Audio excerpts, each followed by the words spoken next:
this.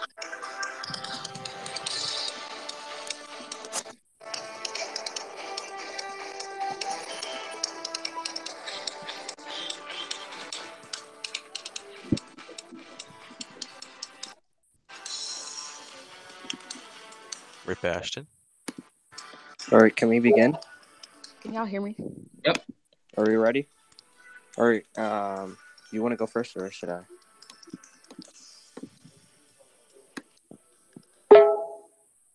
I'm making something right now. Please go. All right, ladies and gentlemen, welcome to the primary debate for official mock election USA. We already went through the rules for the candidates. We're gonna start with opening statements. Terrell, you can go first. That's Senator McCann to you. Oh, whatever. I don't know the titles. I don't expect you to. All right. Well, good evening, everybody. Welcome to this primary debate. And I want to thank my opponents for being here to debate me. Obviously, we have a lot of issues that face our country. I'm not going to sit here and tell you the issues that you face, because you know the issues that you face and the problems that you face. Tonight, we're going to talk about those issues and see which candidate has the better solution to those issues. I feel that I am the best candidate for this job. I understand what comes with this job, and I understand the road we need to take for our future.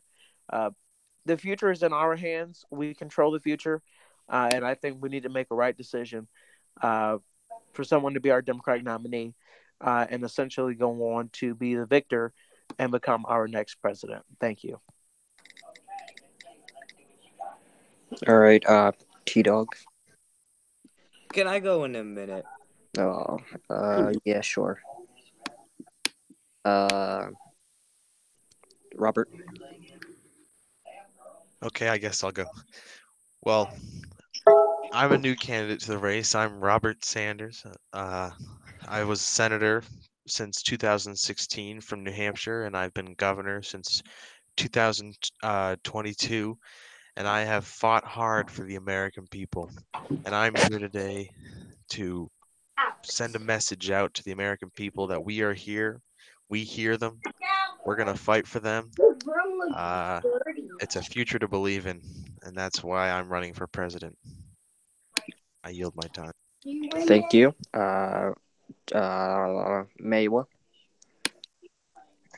Hello, so I'm Mayo Willabode. I'm the governor from Maine. I was elected recently.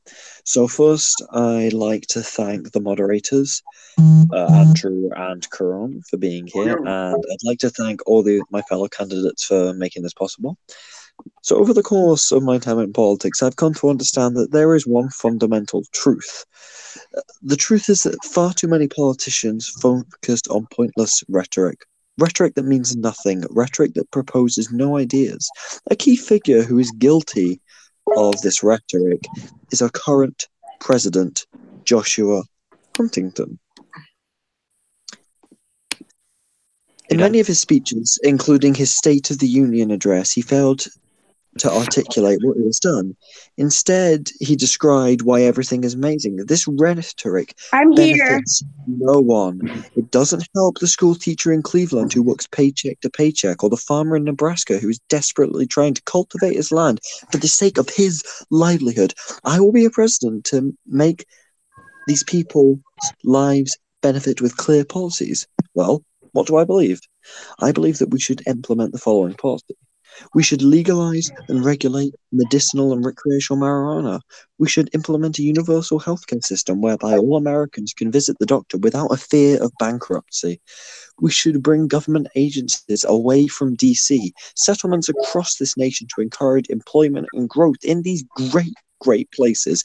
We should bring an infrastructure package to this nation to upgrade our crumbling roads and bridges. We should nationalize our energy grid to stop heating prices soaring across the country. We should protect our country's and the world's climate to make sure that the world is still here and the world that we want is here for our children. We should pull out our troops out of Syria and Afghanistan and stop being the world's policeman. Let me just finish. I'm nearly finished. We should stop Wall Street from gambling with people's livelihoods and create a transaction tax on Wall Street to help pay for a free college. Thank you, and good luck to the other candidates tonight. I'm just here. Just here. Just here. Are you there? All right, Ashton, you want to go? Are we doing opening statements? Yes. Hello, my fellow candidates. Today we are here to see who would help lead our country to a better horizon.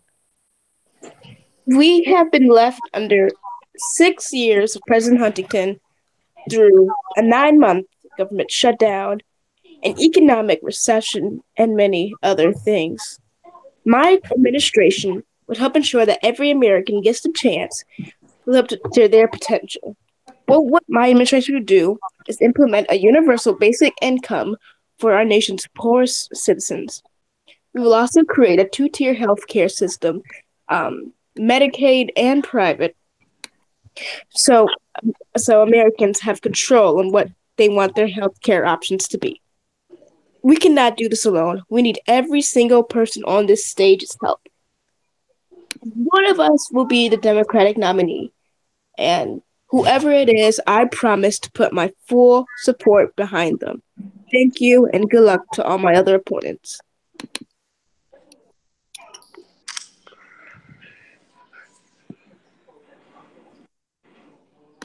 All right.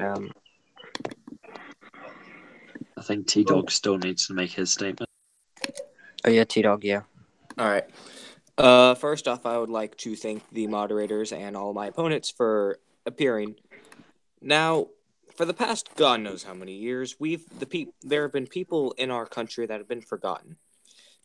Problems that have arisen even before Huntington's presidency. There are families who are too poor to afford food, but have more income to get food stamps. There are those who can't afford health care. There are those who can't afford housing. There are those who can't. Yeah, that's all. I'm not really running for president. Okay. Anyways, just here. Are you ready now? Yes, sir. All right. 2 minutes. Okay. Hold on.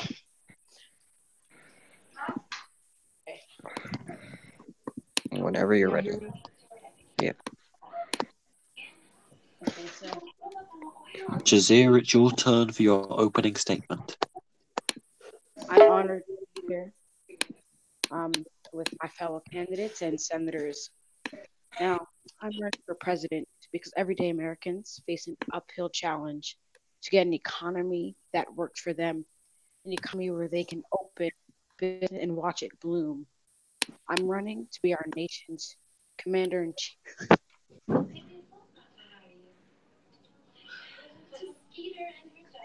I'm running to be our nation's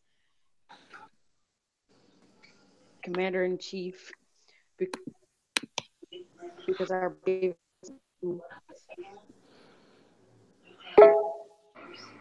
don't get the respect and protection they deserve. I'm running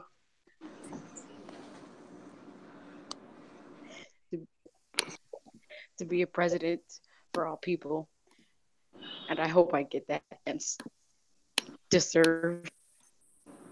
Thank you. Okay. Andrew will do the questions. I start with the question. That's all candidates. Okay. So y'all brought up a lot of economy in your opening statements. So how would you plan to fix it and to grow the people's wages and make the middle class great again? Who starts?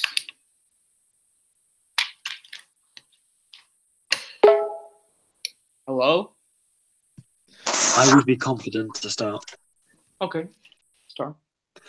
So, The fundamental premise of this question is the economy isn't working.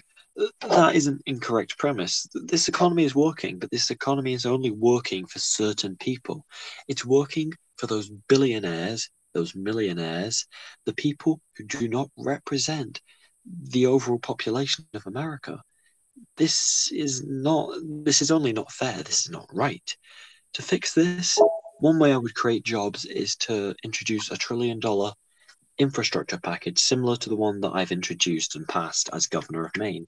This would be expensive at first, however, over time, due to the way the package is written, due to profits that can be made both by companies, toll roads, for example, and jobs that will be created, which means the multiplier effect occurs in areas in which the infrastructure is being built, it pays for itself over time. This will not only create jobs in the short term, but will create jobs in the long term, as once the items in the infrastructure package are built, it means that they will need to be maintained, which means constant jobs are required. It's also a chance to upgrade our infrastructure. Now, it's graded currently by the international metric as a D+. Now, we're supposed to be the leader of the free world. A D+? That doesn't quite sound right to me. So that is one way that I create jobs to help stimulate our economy.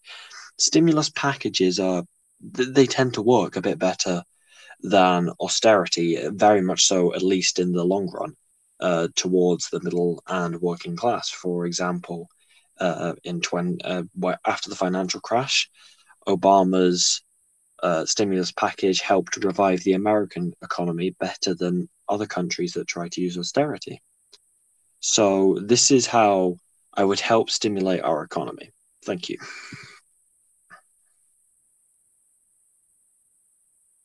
Who's next? Who goes next? Well, I'll go, I guess. Well, Robert. Okay. I would negotiate trade deals that don't take our jobs away to Mexico, and ending free trade broadly. I actually don't have anything planned, and like T-Dog, I am dropping out of this debate. But I will stay and moderate, I guess. Like, That's lovely. Moderate.